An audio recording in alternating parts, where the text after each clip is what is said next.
there was a miller who was poor, but who had a beautiful daughter. Now it's happened that he had to go and speak to the king, and in order to make himself appear important, he said to the king, I have a daughter who can swim straw into gold. It's an act which please me well.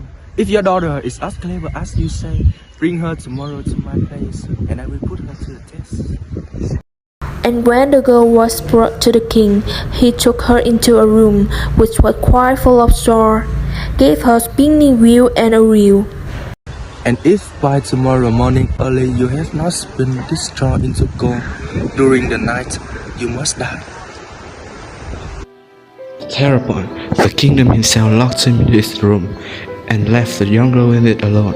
So they sat in the poor miller's daughter and for the life of her, and she could not tell what to do. She had no idea how the straw could be spun into gold, and she grew up and more frightened until at last she began to weep. But all at once the door opened, and it came a little man who said,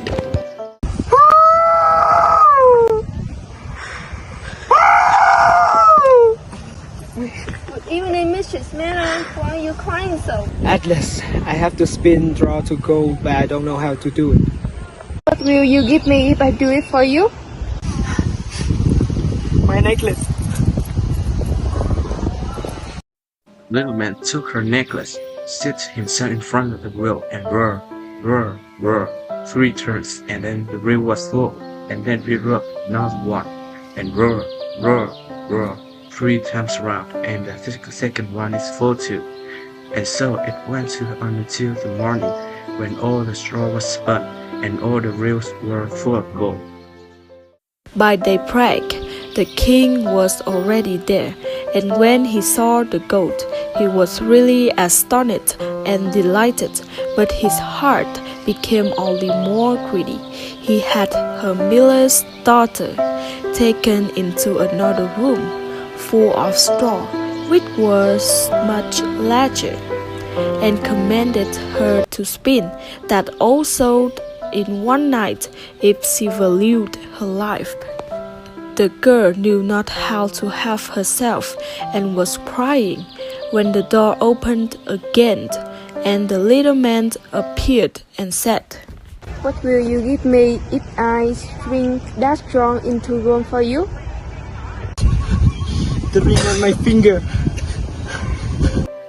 The little man took the ring, again began to turn the wheel, and by morning had spun all the straw into glittering gold. The king rejoiced beyond measure at the sight, but still he had not gold enough, and he had the miller's daughter taken into a still larger room full of straw, and said, You must spin this too in the course of this night, but if you succeed, you shall be my wife. Even if she be a miller's daughter, I could not find a richer wife in the whole world. When the girl was alone, the little man came again for the 3rd time and said, What will you give me if I spring that straw for you this time also? I have nothing left to give. Then promise me if you should become queen to give me your firstborn child. Who knows whether that will happen? The miller's daughter, and not knowing for else to help herself in this terrible situation, she promised the little man what he wanted, and for that he once more spun the straw into gold. And when the king came into the morning and found all as he was wished, he took her in marriage, and the pretty girl's daughter became a queen. Oh girl, you're so beautiful. Will you marry me? Yes. Yes. Let's go. You're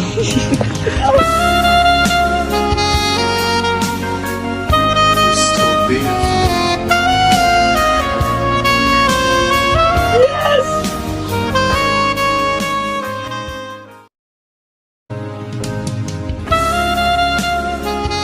I'm so happy. I'm so happy. A year after, she brought a beautiful child into the world, and she never gave a thought to the little man.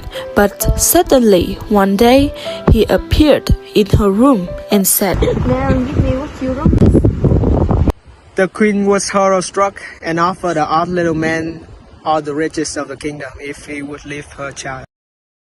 So something like it dearer to me than all the treasures in the world. I will give you 3 days time, and if by that time you find out my name, then keep the child.